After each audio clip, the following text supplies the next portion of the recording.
She stood there, tray in hand, 7 months pregnant, glowing in that devastating way only a woman carrying life can glow, and he saw her before she saw him. Jae-won-oh hadn't felt fear in 4 years. He'd sat across from men who wanted him dead and poured himself a drink. He'd buried enemies and gone home to sleep clean. But the moment his eyes found Elizabeth Crown moving between restaurant tables in a simple black uniform, her belly round and proud, her face carrying that quiet dignity he'd spent 18 months trying to forget, his chest cracked open like something had reached in and grabbed whatever was left of his heart. She hadn't seen him yet. He had maybe 30 seconds before she did. And in those 30 seconds, every lie he told himself, that he let her go to protect her, that it was the right thing, that she was better off, every single one of them turned to ash. Because the woman he walked away from was now carrying his child, alone, serving strangers their meals. And she looked, God, she looked, like she had rebuilt herself without him and decided she didn't need saving. That was the part that destroyed him. Welcome to Afro-K Romance Fairy Tale. On today's episode, you get a dose of betrayal, power, romance, love, unexpected encounters, and a beautiful beginning. If this is your first time here, make sure to like, subscribe, click the notification icon to get a reminder when new amazing stories drop, and send this story to friends and family who you think would love to watch it. And also tell me in the comments which city you're watching from. I'd really love to know. Now let's dive back into this amazing story. To understand why that restaurant moment broke something permanent inside Jae-won-oh, you have to go back. Not to the night he let her go, but to the night he first understood that Elizabeth Crown was different from every woman his world had ever placed in front of him. She wasn't from his world. That was exactly the point. Elizabeth had come to Seoul from Lagos with 2 suitcases, a folder of employment documents, and the kind of confidence that doesn't come from money. It comes from surviving things quietly. She landed a sales clerk position at a high-end luxury retail store in Gangnam, one of Seoul's most polished districts, where the floors were marble and the price tags were intentional insults. She was 26, radiant, completely unbothered by rooms that tried to make her feel small. She spoke 3 languages. She could read a customer in 40 seconds. She had this way of holding herself, shoulders back, chin level, eyes direct, that made people feel like she was doing them a favor by existing in the same space. She was the only African woman working in that store. She knew it. She didn't flinch. The first time Jae-won walked through those doors, Elizabeth didn't recognize him. She didn't know his name. She didn't know that men in Seoul crossed streets when they saw him coming, that restaurant owners kept a private table ready at all times, that his signature alone could move money across 3 countries before morning. She just saw a very attractive man in a very expensive coat who looked like he owned every room he'd ever entered. She walked up to him without hesitation. Can I help you find something, or are you just here to look expensive? The 2 men flanking him went completely still. Nobody spoke to Jae-won-oh like that. Nobody. He stared at her for a long moment. Then something shifted in his face. Not a smile exactly. Something quieter. More dangerous. The watch collection, he said. She showed him 7 pieces. Explained each one with the kind of knowledge that wasn't rehearsed. When he reached for the most obvious choice, the one celebrities wore, she gently redirected him.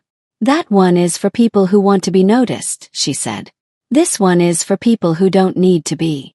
She held up a piece that was subtle, architectural, devastating in its restraint. He bought it. He left. He came back the next evening. And the evening after that. On the 4th visit, he offered her his number. She looked at it like it was mildly interesting. I don't date customers, she said. I'll stop being a customer.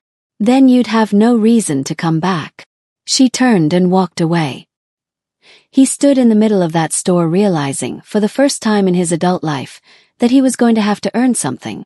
That was the moment. Not a grand declaration. Not a dramatic first kiss. Just a Nigerian woman from Lagos walking away from him in marble-floored Gangnam, completely unimpressed, and Jae-won-oh deciding he wasn't leaving until that changed. What followed was 18 months of something neither of them had language for. A love that didn't fit inside the life he'd built. A woman who refused to be a secret, yet somehow became the most precious one he kept. And a morning that ended everything. That morning is coming. But first you need to understand what they built. Because you cannot understand how much he destroyed until you know exactly what it looked like whole. They never had a normal date. Not once. Normal wasn't available to them. Jaewon's life didn't have corners where ordinary things could happen quietly. Every restaurant he entered, someone stood up. Every street he walked, eyes followed. He existed inside a kind of permanent visibility that made privacy feel like a luxury only other people got to have. But Elizabeth Crown had grown up in Lagos. She understood how to make a home inside difficult conditions. So they built something small and fierce and entirely their own. He would show up at the back entrance of her apartment building at 10 p.m. with takeout containers from a place she'd mentioned once, 2 weeks earlier in passing. She would notice that he remembered and say nothing about it because acknowledging it felt too close to admitting how much it meant.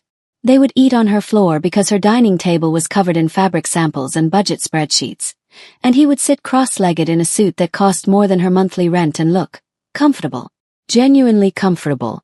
Like her small apartment was the only room in Seoul where he could breathe without calculation. "You're different here," she told him one night, studying his face. "Different how?" "Like you're not performing anything." He was quiet for a long time. Then, "I never perform with you. That's the problem." She didn't ask what he meant. She already knew. A man like Jae-won-oh had spent his entire life managing how he was perceived. Every word measured. Every expression controlled. Power is exhausting to maintain when you're always being watched. With Elizabeth, he was just a man. And that terrified him more than anything his enemies had ever done. She fell in love with that version of him. The one that laughed too loudly at her Lego stories.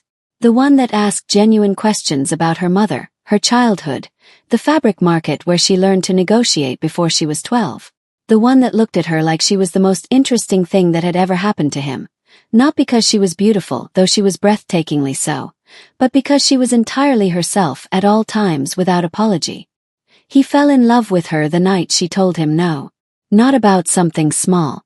About something that mattered. 3 months into what they were. Still unnamed, still careful. One of his associates saw them together outside a convenience store. Nothing dramatic. Just Jae-won's hand on the small of Elizabeth's back. A gesture so natural neither of them had noticed it. By the next morning, Jae-won received word. The council knew. And his first instinct, his immediate reflexive instinct, was to ask Elizabeth to be less visible.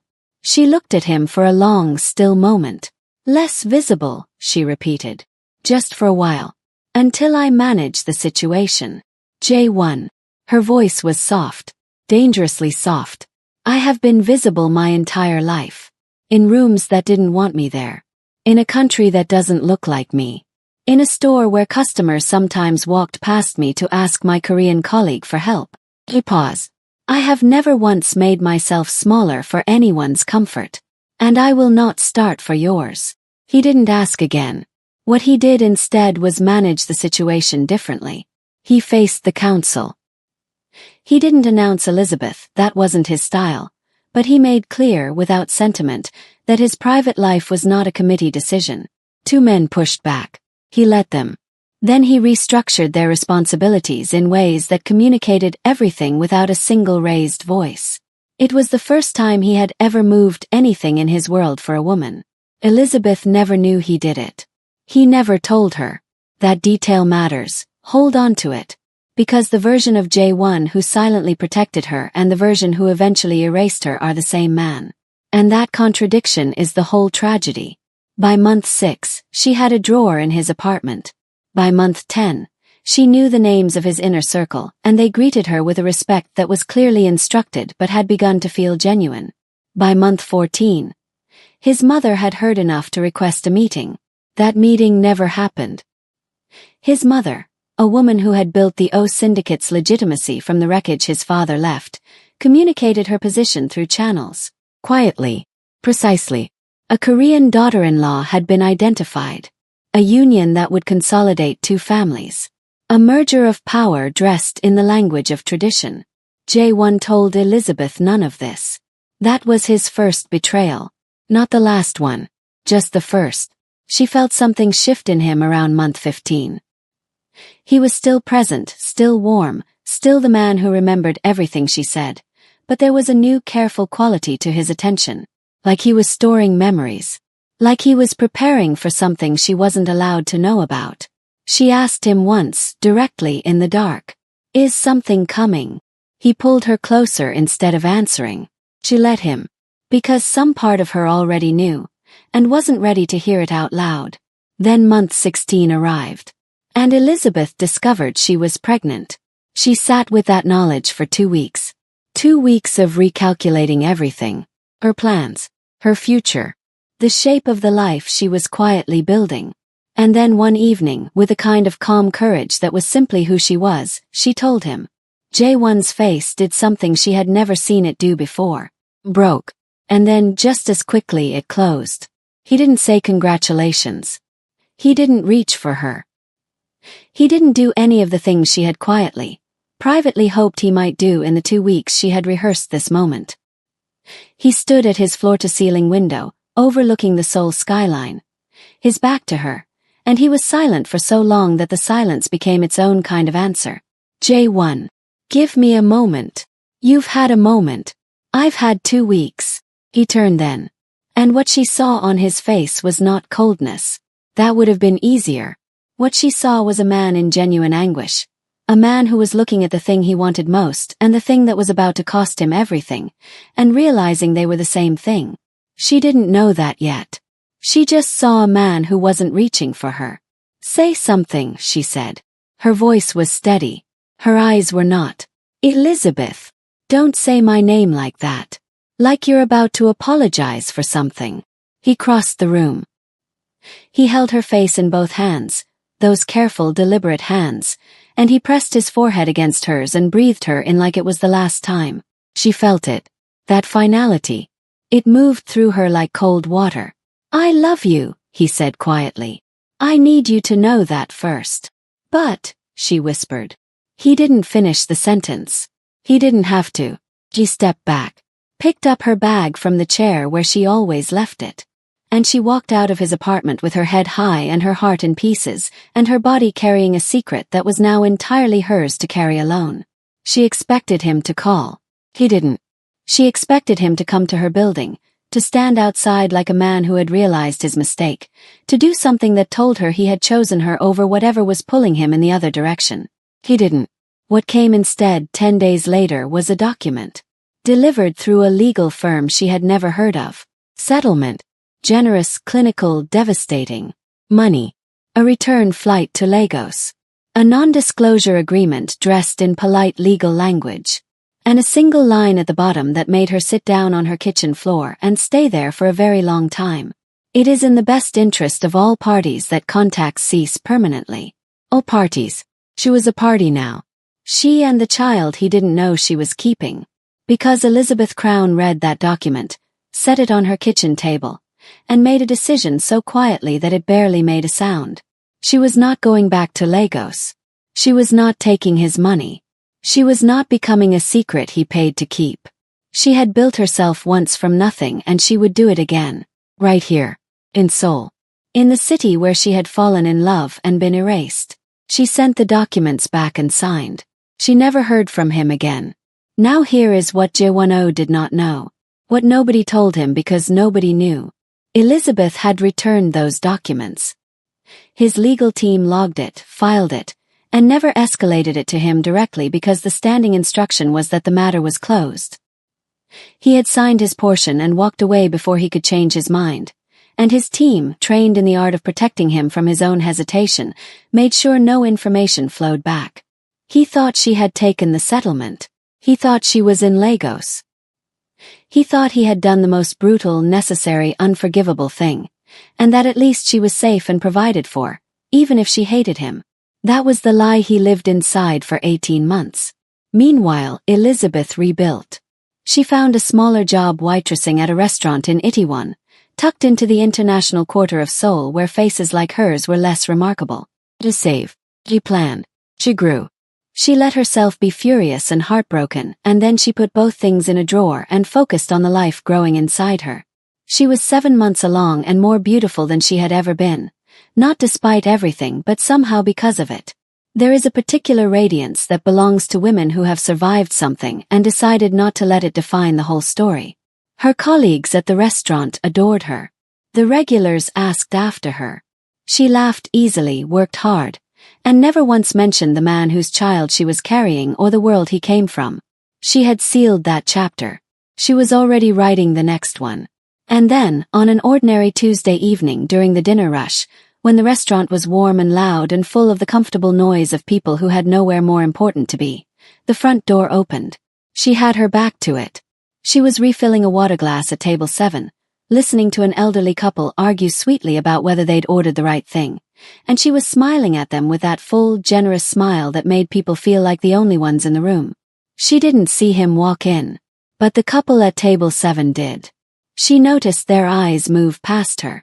Noticed the subtle shift, the way people's bodies change when something commanding enters a space.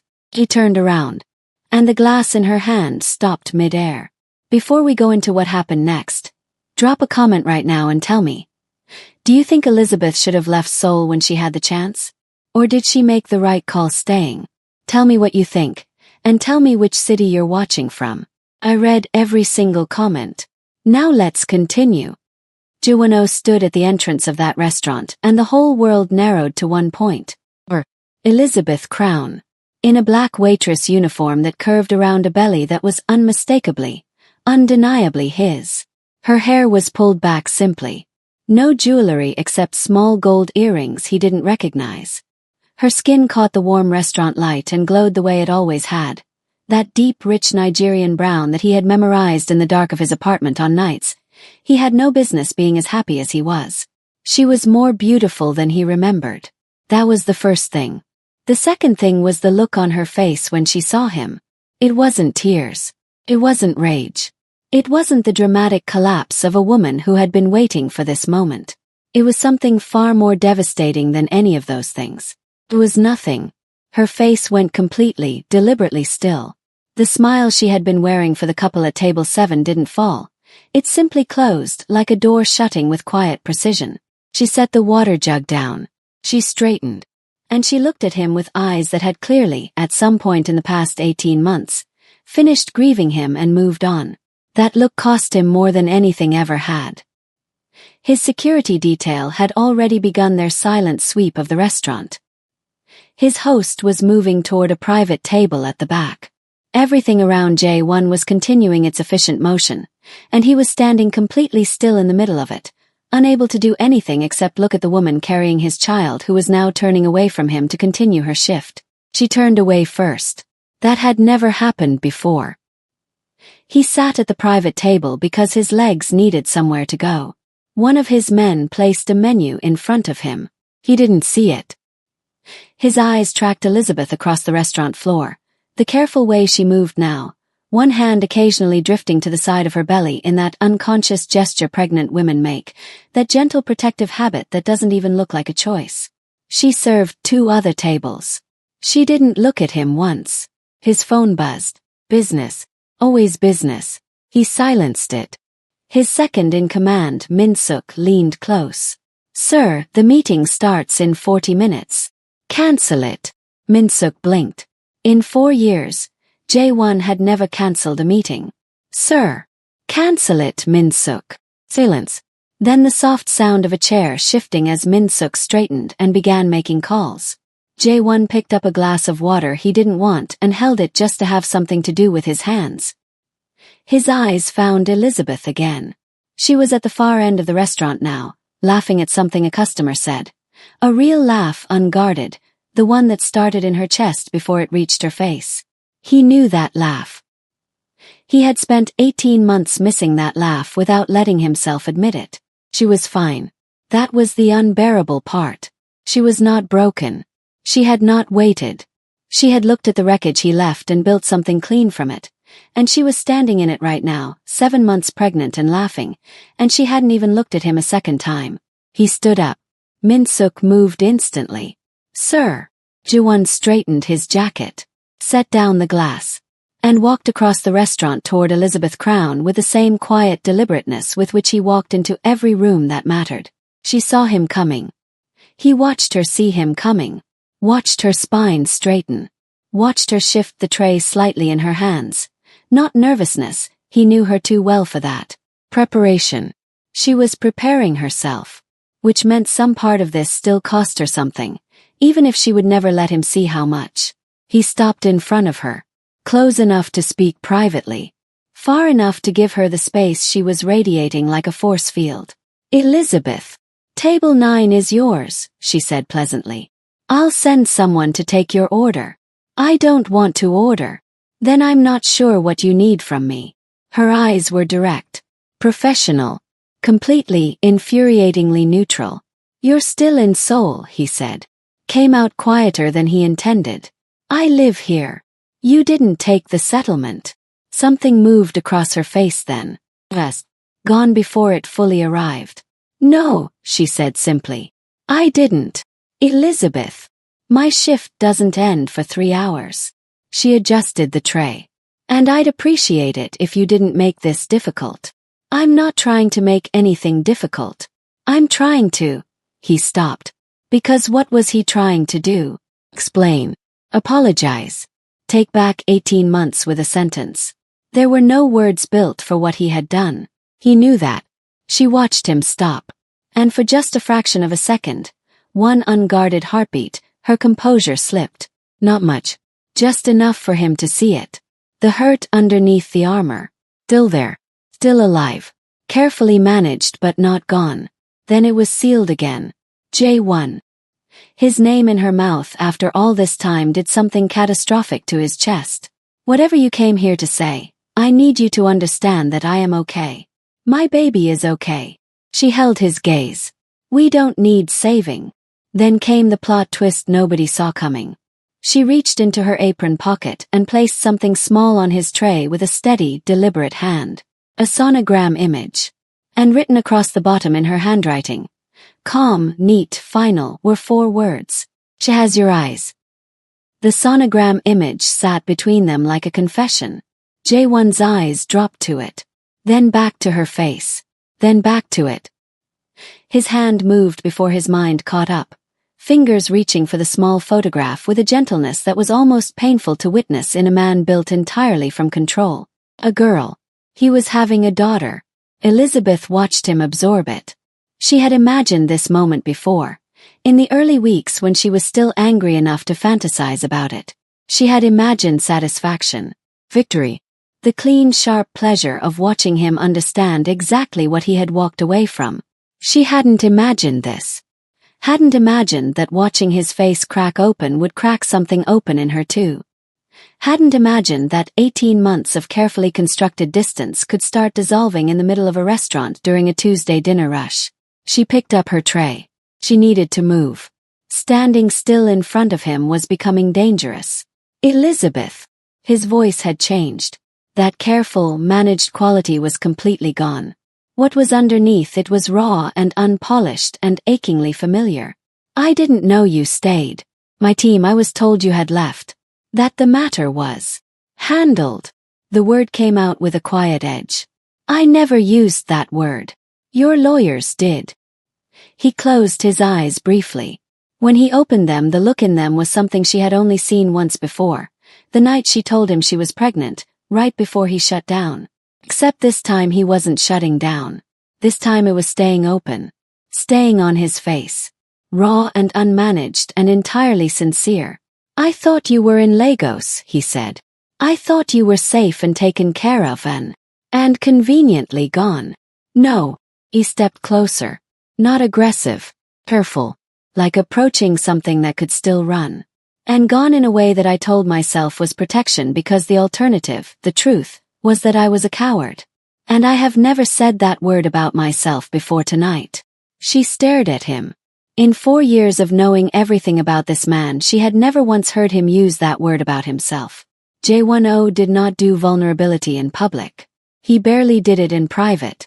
And he was standing in a busy Itaewon restaurant with his security detail pretending not to watch and his eyes completely unguarded and saying the truest thing she had ever heard from him. Her throat tightened. You left me, she said quietly. I was carrying your child and you sent lawyers. I know. I sat on my kitchen floor, J1. I know. His voice broke slightly on the second one. Just slightly. Just enough. You don't get to just walk back in here and... I'm not walking back in, he said. I'm standing here. Right here. Not asking you to forget anything. Not asking you to pretend it didn't happen.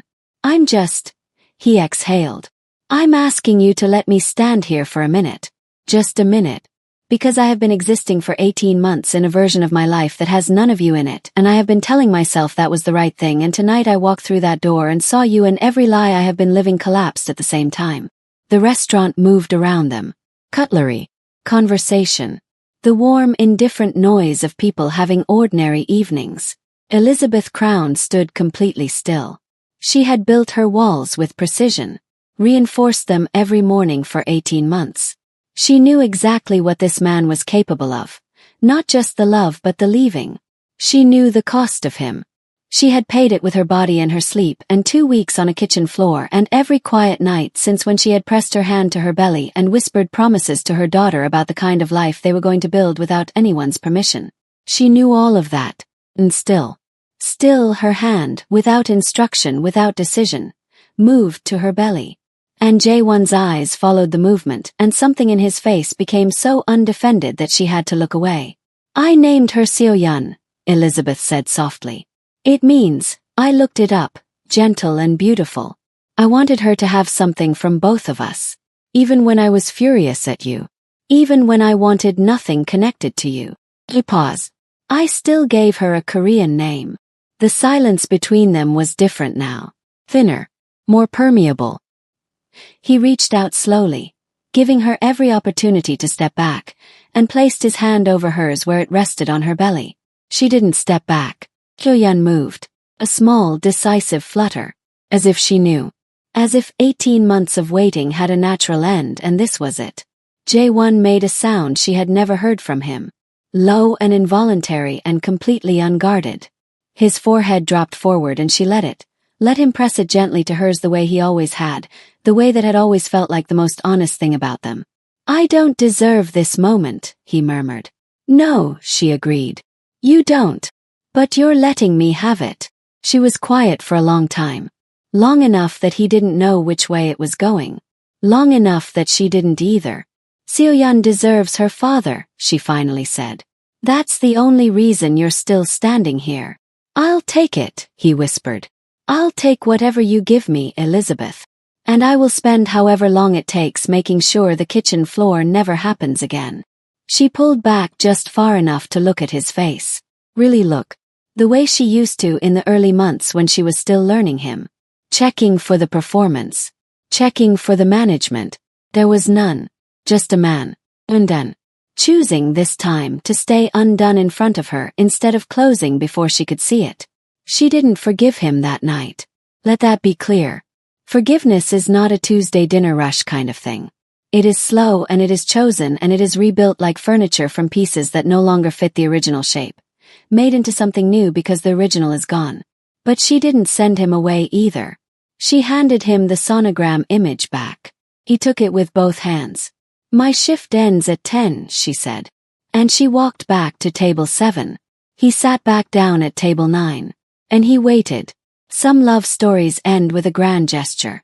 Some end with a speech.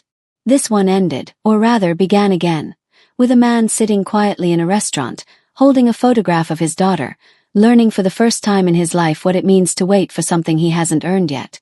And a woman finishing her shift with her head high and her heart, not open, not yet, but unlocked. Just slightly. Just enough. Elizabeth Crown did not need J10.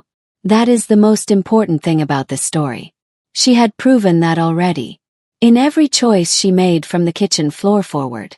But need and choose are different countries, and sometimes the most powerful thing a woman can do is decide, on her own terms in her own time, to let someone back through a door they broke on their way out. Seo-yeon kicked again at 9:58 p.m. 2 minutes before closing. Elizabeth smiled to herself and didn't tell anyone why. Now I want to hear from you. Do you think Elizabeth made the right call by not leaving Seoul? Or did staying put her in a position she didn't have to be in? And when Jae-won placed his hand on her belly and felt his daughter move, do you think that was the moment he truly changed? Or is a man like that simply too shaped by his world to ever become what she deserves? Drop your thoughts in the comments. I genuinely want to know where you stand on this one. If this story moved you, hit that like button, share it with someone who needs a good love story today, and subscribe so you never miss an episode of Afro-K Romance Fairy Tale. New stories drop every week. And trust me, what's coming next will have you completely unable to stop watching. See you in the next one.